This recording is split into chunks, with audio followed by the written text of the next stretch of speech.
भजन बिना सुनहु खगेश अमिति हम जीवन के कलेश।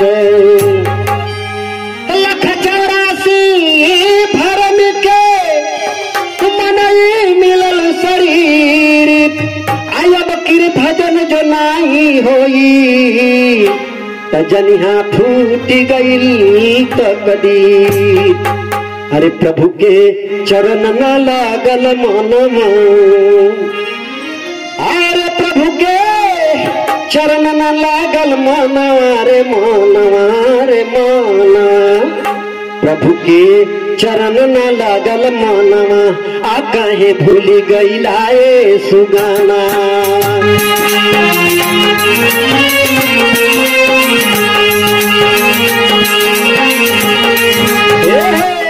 प्रभु के चरण ना लागल मनवा काहे भूली गईला ए सुगाना।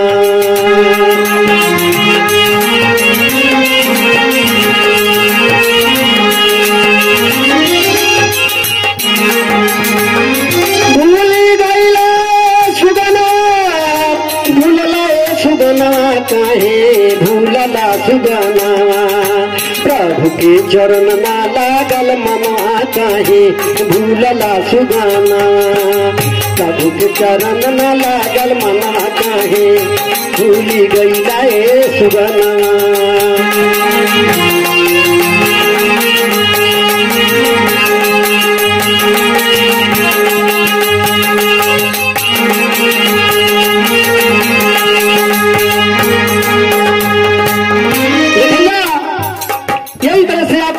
कथा मिला था सिद्धन दास के द्वारा भोजपुरी गौरव भजन के माध्यम से कथा मिला था।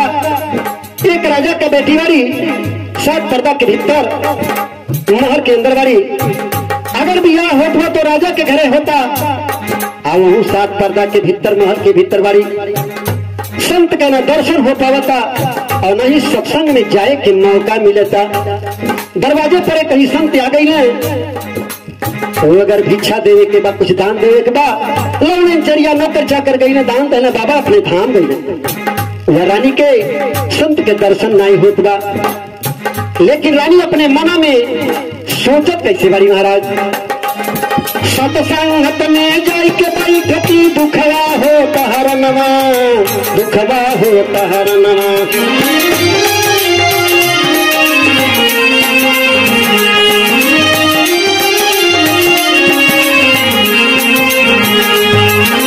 सत्संगत में जाई के बैठती दुखवा हो तहरनवा दुखवा हो तहरनवा। काहे अरे जप तप योग दान और पूजा जप तप योग दान और पूजा रामा।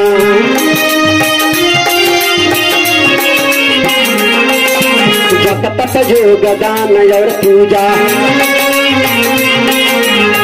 कुछ नहीं पहुंची सत संग के समनवा काहे भूलला सुगानावा।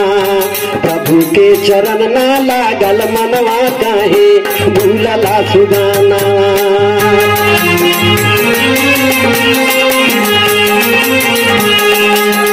भूलला सुगानावा हो भूलला सुगानावा काहे भूलला सुगानावा। प्रभु के चरनिया नहीं मानवा काहे भूलला सुगाना।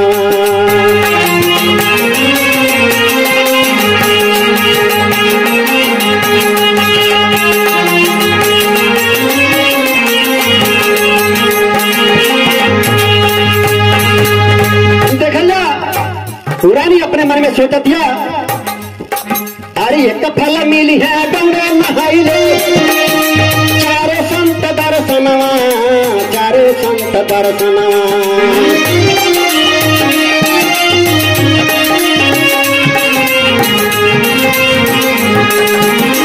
तीर्थ गए फल एक है संत मिले फल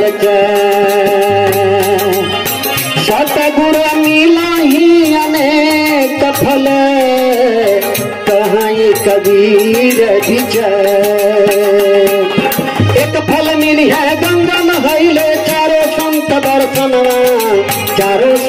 दर्शना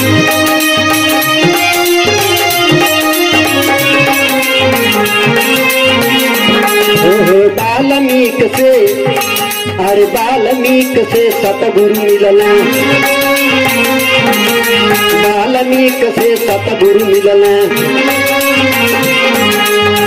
वाल्मीकि होई गईला ब्रह्म के समाना वाल्मीकि होई गईला ब्रह्म के समना काहे भूलाला सुगाना हरि के चरण न लागल मनवा काहे भूलाला सुगाना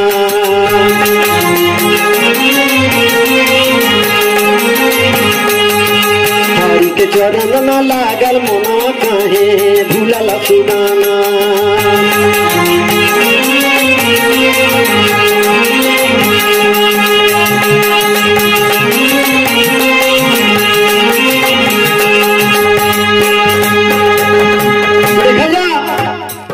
वाल्मीकि ऐसा डाकू रहे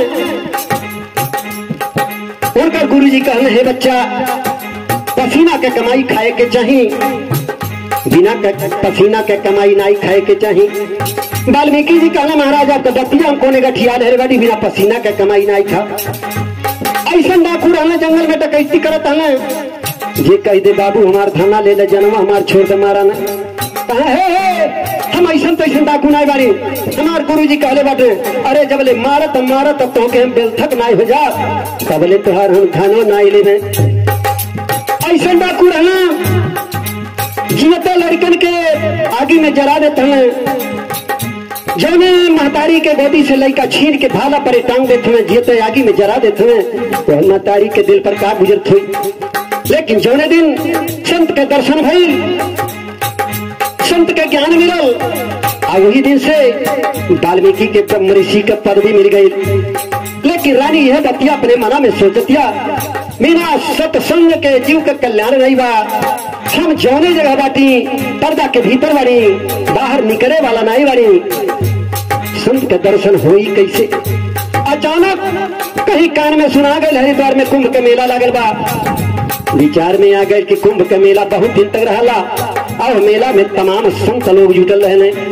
अगर वहां नहाए जाती संत का दर्शन हो सत्संग में बैठे के मिलत संत का सेवा करे के मिलत शाम भइल बा उनकर दुल्हा भोजन करके अपने बिस्तर पर गई बारे आ दुल्हनियों भोजन करके जब बिस्तर पर गई लिया तब जाके पहुंचते भर में गोड़ थई रहे बा धीरे धीरे उनकर सेवा करे लगली अरे कुछ गंवार नारी होली उ तो दुल्हा असल पियासल कोनो और से अइले ए ओकर पापा पहलवा बंद घर के खिया गइल बा बदला जब तो बढ़िया रहले तो देखा टूट के गिर जाए कहीं हेरा जाए जौन काम बने वाला बा वो काम नहीं बनी चलाक नारी बा दुल्हा के सेवा में लग गई उनके मूड के तलाश कर दिया इनके मूड कौने हालत में बा अगर देखत ये बात बने लायक बा शांत रूप से बात बने वाला बा वह समय में अपन सवाल पेश करती है रानी लेकिन कैसे सवाल पेश करती है महाराज हरे अपने दुल्हा से बोले मैं नमा हैरान अरे बोले मैं नवा ऐसा जना चला चली लागल बाला ऐसा जाना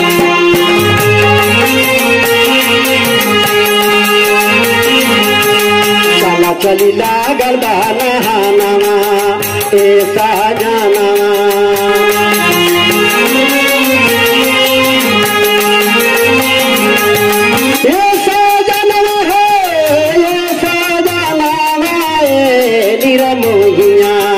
चला चली लागल बाला ऐसा जाना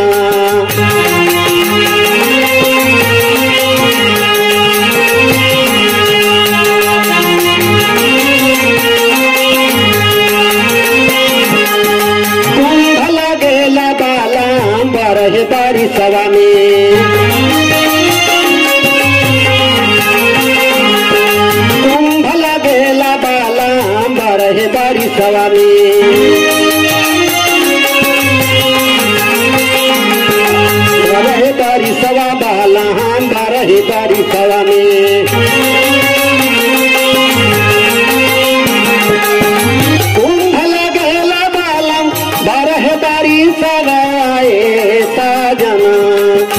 चलिए भर में सागर नहाना ऐसा जाना।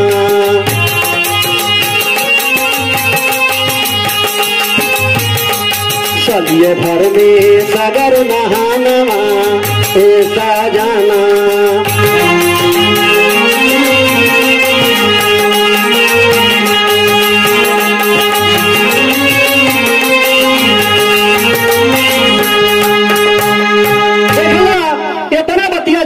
वो रानी का सुनले वाला राजा दिमाग में आ गई।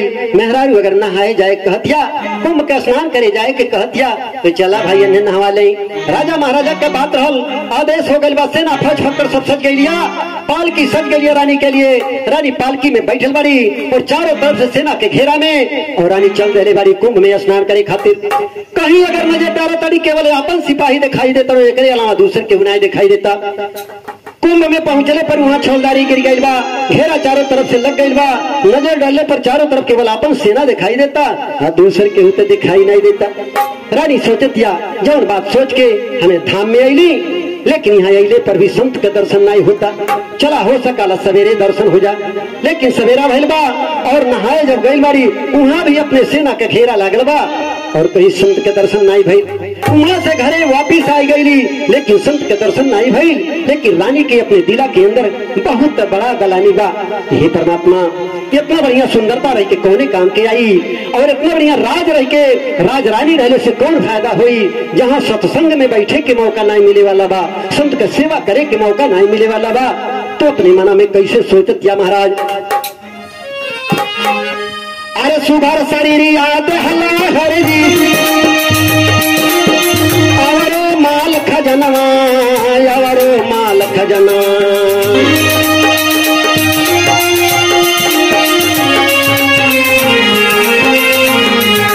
अरे राजा महल के रानी बनाला, राजा महल के रानी बनाला।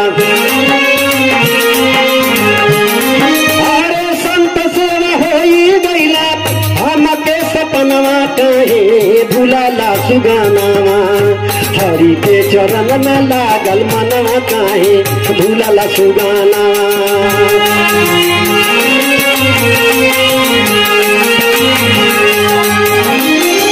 कैसना ससुर देशवा, कैसना नवारे बाबा।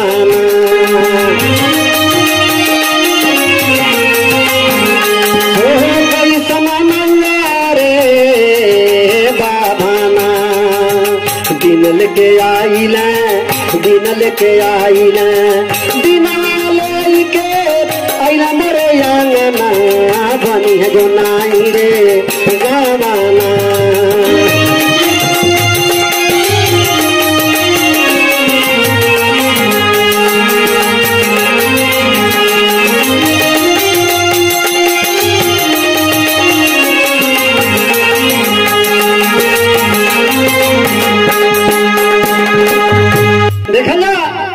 रानी अपने दिल के अंदर विचार कर दिया कि हे परमात्मा, गरीबे का लेके बड़ा दिन न भरे हर हर घूमत हमें केहू आगे न पीछे केहू खोजे वाला नहीं बा। कहीं संत का भंडारा अगर जान पावत हम, दिन न भर वहीं जाके घूमत हमें संत का दर्शन होता। सांस का भंडारा का प्रसादों पावत हमें, आ वही संत सत्संग में भजनियों सुनत हमें, सत्संगों सुनत हमें। आज इतना सुंदरता रहने के नाते, राज घराने में जन्म लेने के नाते से सात पर्दा के भीतर बाड़ी, कहीं आवे जाए के नहीं मिलता। लेकिन भगवान से और कैसे आराधना करताड़ी महाराज। लेकिन महाराज देखल जा कौन धुने, अरे रामा रामा रामा ए रामा, रामा जी का नाइया हो।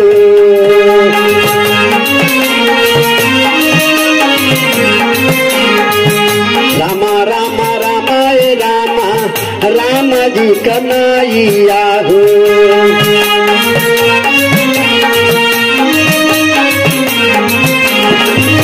रामा जी कन्हैया रामा, रामा जी कन्हैया हो।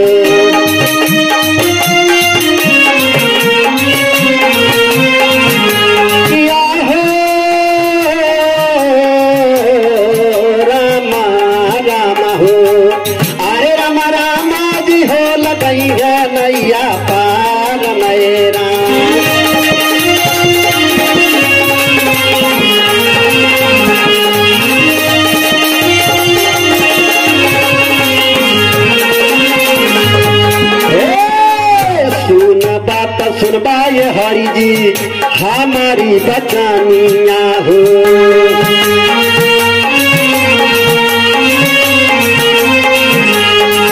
हमारी बचनिया हरि जी हमारी बचानिया हो।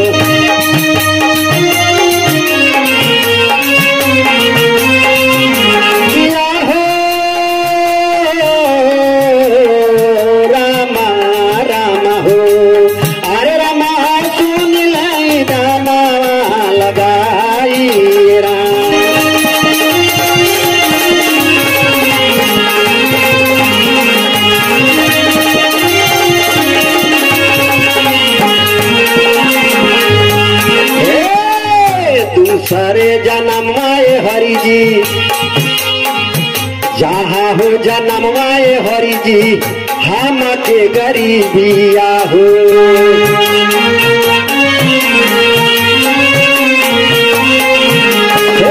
दूसरे जन्मवा में हरि जी दिया तू गरीबिया हो।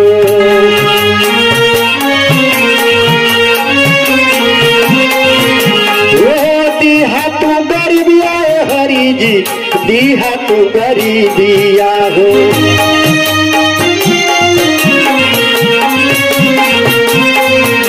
किया हो रामा रामा हो। अरे रामा रूपा मर दिया बिगड़ाई राम।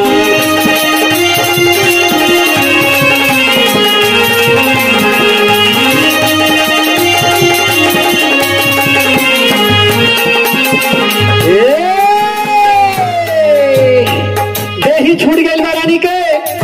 धीरे धीरे समय बीतल। जब देही छूटल बा तो दूसरे जन्म में भैल का महाराज हे दूसरे जन्म में भैली भीला के बिटिया हो।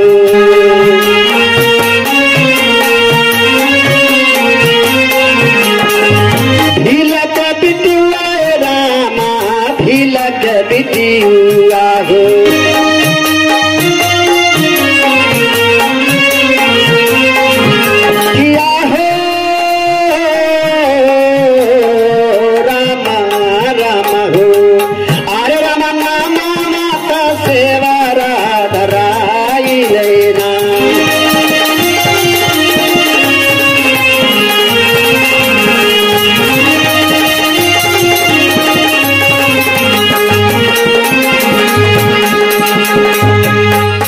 देखल जा सेवरी सेवरी सब कोई जानला, लेकिन वास्तव में सेवरी के पास वो गरीबी रहल। साँझ का कैसो भोजन हो जाता तो सवेरे के ठिकाना नहीं, सवेरे भोजन हो जाता तो शाम का ठिकाना नहीं बा। सेवरी इतना कुरूप रहल, मांगल गरीबी और मांगल कुरूपता रहल भगवान से। इतना कुरूप रहल कि जे एक बार सेवरी को देख लेता फिर घूम के ताके के नहीं मन करता। लेकिन राजा का बेटी हो या गरीब का बेटी हो, चाहे सुंदर हो चाहे कुरूप हो, भगवान जी के बेटी दे देता ना, उन्हें बियाहे का चिंता लग जाता। और धीरे धीरे समय बीतल। एक दिन हो भाई कि सेवरी बियाहे लायक हो गई है। तो भाई का महाराज अरे बियाहे लायक भैली सेवरा छेगड़ा बने दुआरमा छेगड़ा बने दुआरमा।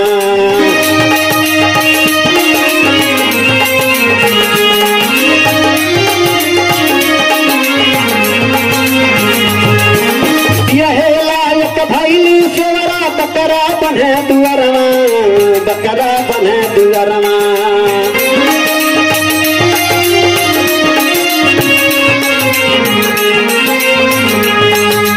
सेवरी कहलिस ए माई ये कुल कहा करे खातिर इतना जाता रे, आज तक से नहीं रहना ये इतना कहा करे खातिर बनाता ना। उनके माई करी है बहनी तुहार बियाह नक्शा गई बा, फलाने तारीख के तुहार बियाह। सेवरी करी धरे बाप रे बाप फलाने तारीख के हमार बियाह हो। तभी का करी खातिर बनात हमें सब। उनका माई कहने बिटिया हमार बड़ी भूहर बा ए बहनी। अरे जहिया दुल्हा बियहे हैं, जहिया दुल्हा बियहे हैं, जहिया दुल्हा बेटी। जहिया दुल्हा बियहे गई है ये नहीं के काटल जाई बानी है भोजनमा काहे गोइला भुलाई हो हई के चरण में लागल मनवा हो काहे भूलला सुगानवा।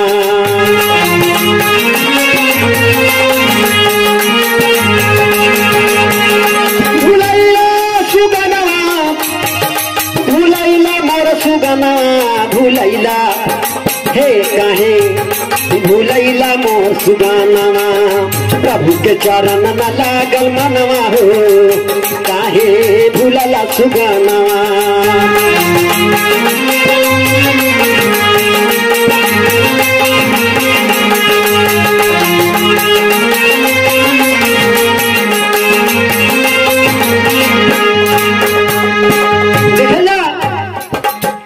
इतना बतिया जब सेवरी सुन लेवा सेवरी का करजवा थर्रा उठल।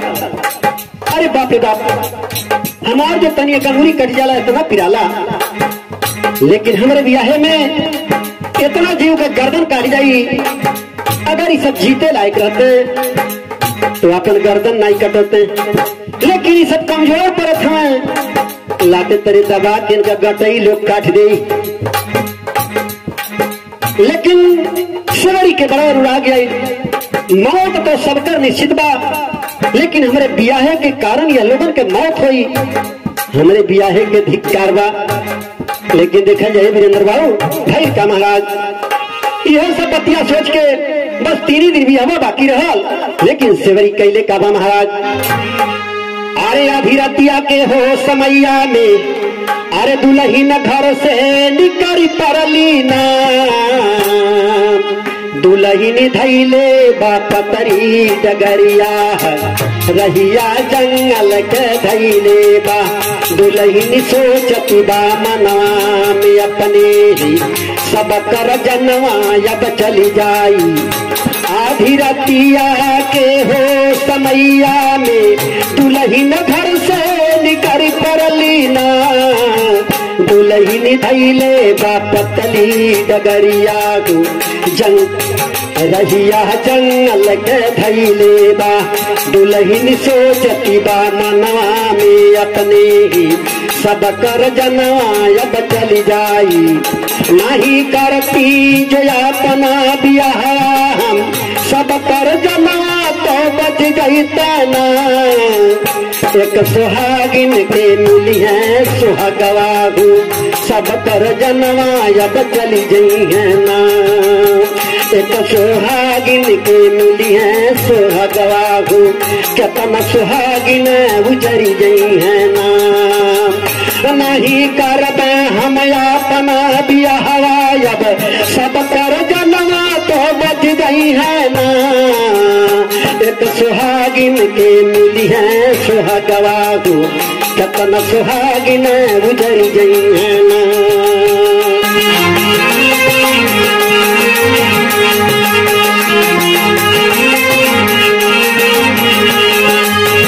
नहीं करबे हम अपना ब्याहवा हो सब कर जनवा तो बच गई है ना एक सुहागिन के मिली है सुहागवा कितना सुहागिन उजरी गई है ना।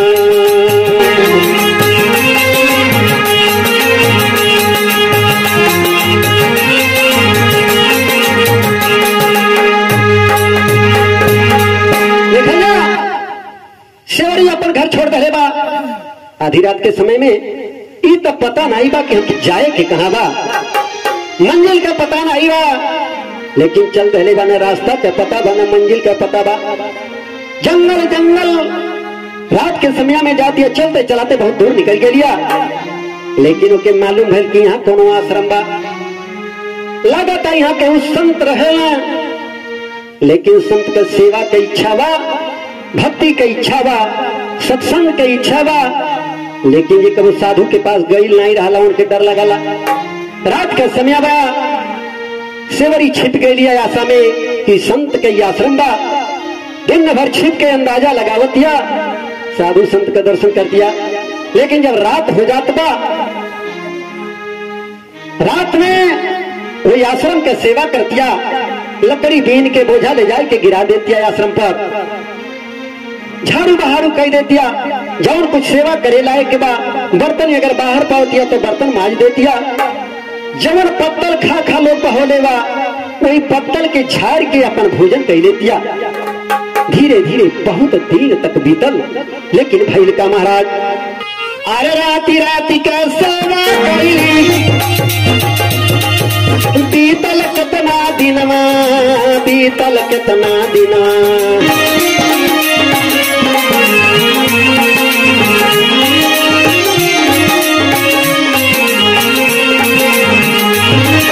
राती राती का सेवा कैली बीतल कितना दिनवा, बीतल कितना दिनवा।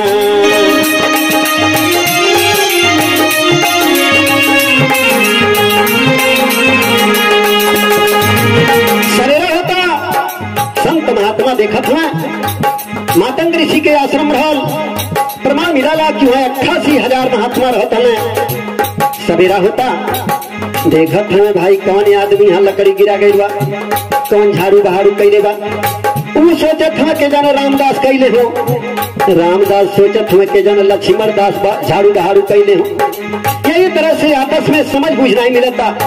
लेकिन धीरे धीरे जब कुछ दिन बीत गई बा तो हमारी कौन आदमी है रात में आके सेवा कई जाला, तो साधु लोग कैले का महाराज, अरे साधु लोग तब ढुकिया लगल,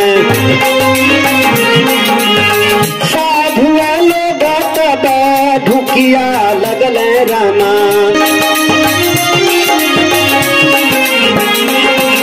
साधु लोग तब ढुकिया लगल, और गली पकड़ा के सेवरा बाबा के समनवा हो, भूलला सुगाना प्रभु के चरण में लागल मनवा काहे, भूलला सुगाना।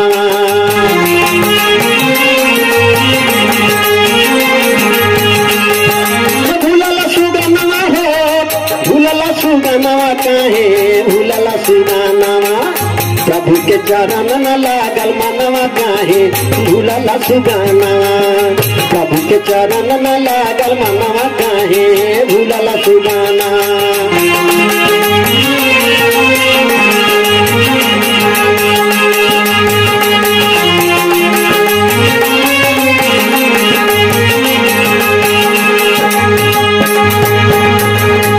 देखल ना सवेरा भाई सेवरी रात में जब लकड़ी के बोझा बांध के मुड़े पर ले आयल बा, जब गिरावले बा दुआरे पर जब बोझा गिरा दिली, संत महात्मा चारों तरफ भुकिया लगल है ना, और तुरंत आके चम चम सेवरी के पकड़ लेते हैं, पकड़ के ले गई ना मातंग ऋषि के पास। तो मातंग ऋषि जब देखल ना सेवरी थर थर थर थर कांपतिया, चारों तरफ से सब सवाल करतवा, करे ते कौन हवेरे, कौन जाति हवेरे, तोर का ना हरे, तमाम सवाल होता। सेवरी थर थर थर थर कांपतिया। लेकिन गुरु जी कहने भाई घबरा न सजनी, गुरु जी अपने हिसाब से सेवरी से हर बात की जानकारी कैले। गुरु जी के मालूम हो गई कि करे भक्ति कर लगन लगलवा, और भक्ति करी कहना सेवरी कौन बात नहीं बा, कर लो आश्रम पर भजन कर। लेकिन देखा जा मातंग ऋषि सेवरी के आश्रय दे रहे माने, लेकिन ही बतिया चेला लोगन के नाई नीक लागल। तब मनमा में सोचत का बाना महाराज वीरेंद्र बाबू, अरे चलवन से बाबा, अरे चलवन से बाबा अघाई गईल, अरे चलवन से बाबा अघाई गईल, हो या सेवा कर रही है चेलिनिया से, अब सेवा कर रही है चेलिनिया से।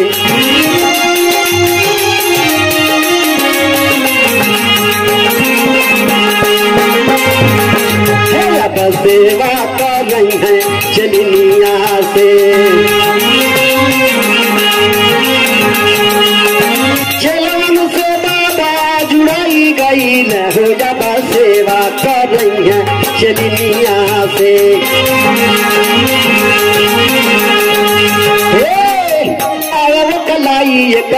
देखी के सुरतिया, आवे वो कलाई कर देखी के सुरतिया, अरे देखी के सुरतिया हो देखी के सुरतिया।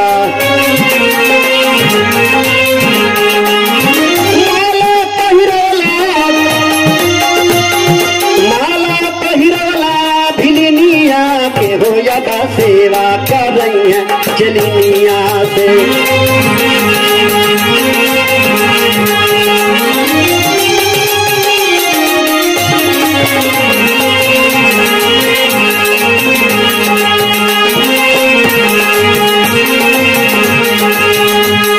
अरे बाप रे बाप, भला बतावा आज तक आश्रम पर कहीं मेहरारू ना रहा था, लेकिन अब मेहरारू रहे लगली आश्रम पर।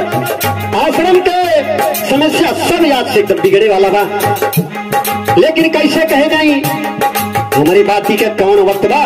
और गुरु जी हमार बात मनी है नहीं ऐसे बढ़िया बा। बाबा के कुटिया पर हम नहीं रहते, बाबा के कुटिया पर हम नहीं रहते, हम नहीं रहते हो हम नहीं रहते।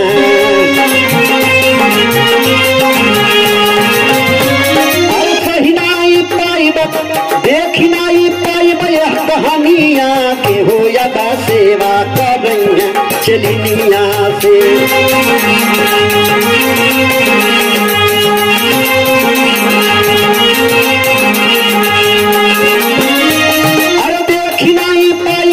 कहानिया के हो ज्यादा सेवा कर रही है चलिनिया से। चलन से दादा लखाई गई न हो ज्यादा सेवा कर रही है चलिनिया से।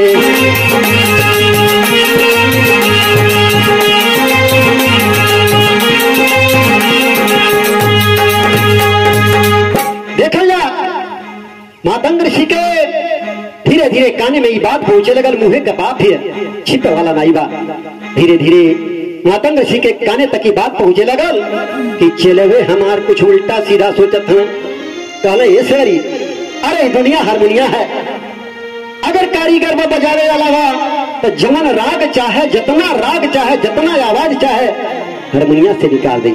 कोई तरह से दुनिया है की का सोच रही के का कह दे, एक कोनो ठिकाना नहीं बा। सबसे बढ़िया बा यहाँ से कुछ दूर पर ते अपन मड़ई बना ले, वहाँ भगवान का भजन कर, सबके दर्शन हो चाहे न हो, लेकिन परमात्मा तो के दर्शन दिए जरूर। गुरु जी का बात मान के और सेवरी जाके जंगल में अपन कुटी बनावत जब कैसे महाराज। और भगती के विरह में माई सेवरा और भगती न कहा वेलिए हरे काटी काटी लाम कुश गाड़ रे। अही उम्र कमजोर जीवन में कब्बो खरपतवार देख लेना आईबा, छान छप्पर देख लेना आईबा बनावत, लेकिन मजबूरी में करे के बा। हरे काटी काटी लाम कुश गाड़, काटी काटी लावा कुश गाड़ रे, कुटिया बना लिए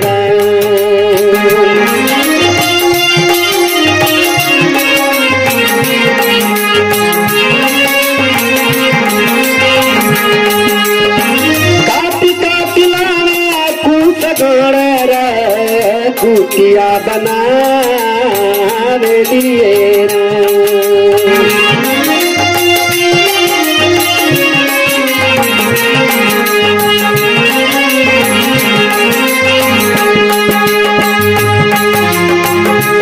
हमरो हुई है भजना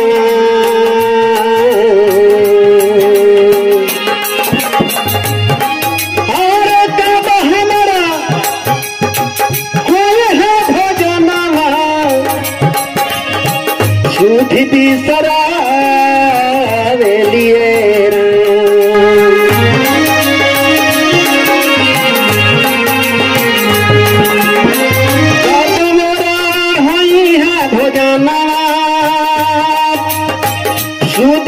सरावेलिए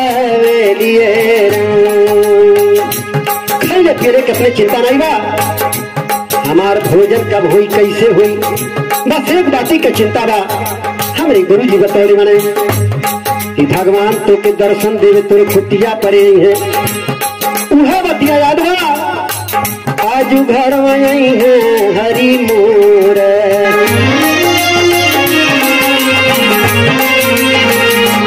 आज घर में आई है हरि मोर आज घर में आई है हरि मोर रहिया बहार दिए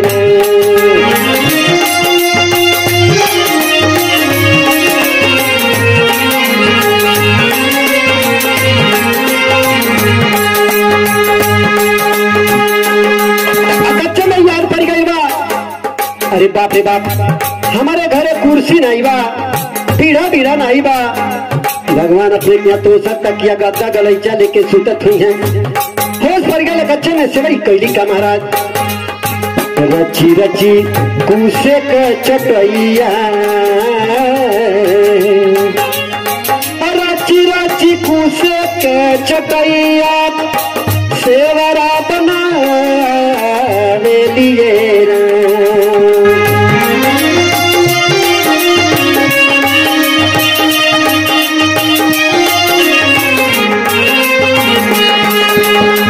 यही परे हरि के सुताईबा यही परे हरि के सुताईबा से जिया लगा लिए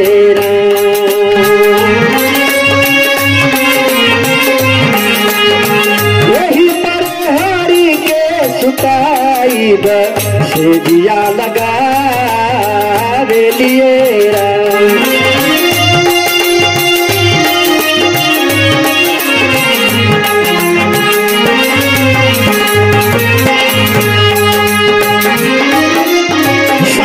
भगवान आई नहीं सवरी सोचती के जाने आज दूसरे और फंस गए बिहार नहीं है लेकिन कब दिमाग में ना आई कि हमारे गुरु जी झूठे कहले हुए हैं गुरु के बाती पर विश्वास करके सवरी रोजाना अपने भगवान का डगर निहारतिया आज आ जाइए आज आ जाइए शाम हो गई फिर बिहान आ जाइए यही तरह से एक दिन आ गए बा जब सीता जी कहन रही बा राम लक्ष्मण सीता जी के खोजत खोजत सेवरी के कुटिया करे पहुंच गए बाने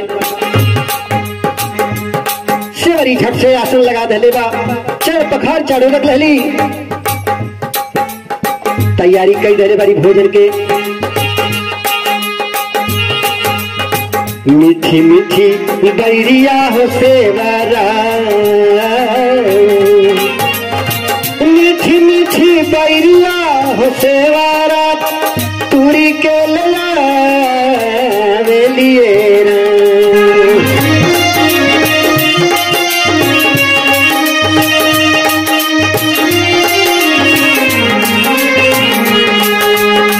मीठी मीठी बैरिया हो सेवारा तुरी के लिए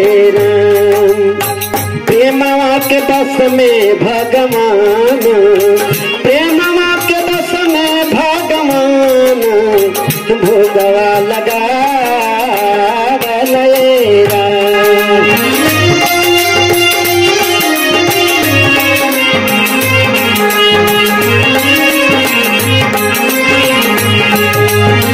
प्रेमवा के बस में भगवान भोगवा लगा प्रेमवा के बस में भगवान भोगवा लगा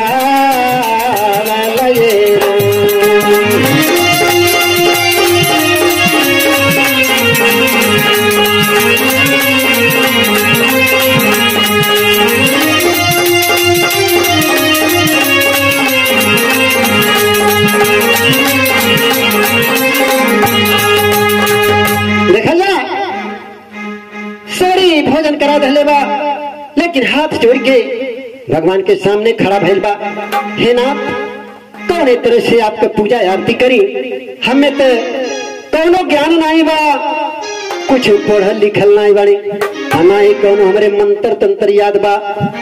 अरे एक तो मैं जतियों का छोट बनी और दूसरे मेहरारू हमेशा छुट्टी है रहेली, या नाते से आपके कैसे हमें आराधना करी, कैसे आपका पूजा पाठ करी, हमार कल्याण कैसे होई। लेकिन भगवान राम वो ईश्वरी के समझौले बाटे, ईश्वरी नौ किस्म के भक्ति होला, वह नौ में अगर यक्को भक्ति केहू जीव के पास हो जाए तो वह भव सागर से पार हो जाला, जौने खातिर ऋषि महात्मा जीवन भर तपस्या करेले। लेकिन ईश्वरी तोरे पास तो नौ भक्ति बा, लेकिन वही बतौले बाटे राम जी। अरे प्रथम भक्ति संतन कर संगा, दूसर रति मम कथा प्रसंग। बतौले माने हे शिवरी कुछ ने पार लगे तो पहला भक्ति बा संत के पास थोड़ा सा समय निकाल के अगर जीव उठत बैठत बा, इतने से वो जीव का कल्याण हो जाई। अंतिम में बतौले बारे कि सतवें समय महिमा जग देखा, अमो से अधिक संत कर लेखा। कहना देख सतवें भक्ति में राम जी बतौले कि देखे सारी सारे संसार के ये देखे के चाहिए तो हमें हमार बास बा, भगवान के बास बा, लेकिन अगर कहीं संत सामने आई गई ना तो सबसे पहले हमहू के भुलाई के सबसे पहले वो संत के सेवा करे के बा। ये तरह से नौ प्रकार के भक्ति बता देले माने और बतौले के बाद शिवरी के अपने धाम पहुंचा देले बारे। लेकिन यही से कथा कैसे खत्म होता महाराज। दास दया गुरु जी के हरि पर धर दिया नवा, हरि पर धर दिया नवा।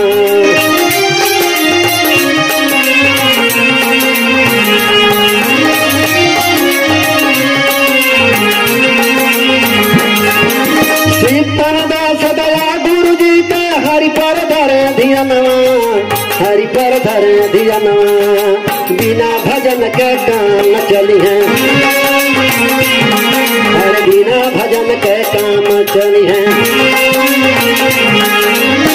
चाहे के तना जतनवा हो, भुलाई गईला सुगना, प्रभु के चरण में लागल मनवा हो, भुला गईला सुगना। प्रभु के चरण में लागल मनवा हो, काहे भुलैला ए सुगना, भुलैला सुगना, भुलैला ए सुगना, काहे भुलैला मोर सुगना। प्रभु के चरण में लागल मनवा हो, काहे भुलैला मोर सुगना। प्रभु के चरण में लागल मनवा हो, काहे भुलैला मोर सुगना।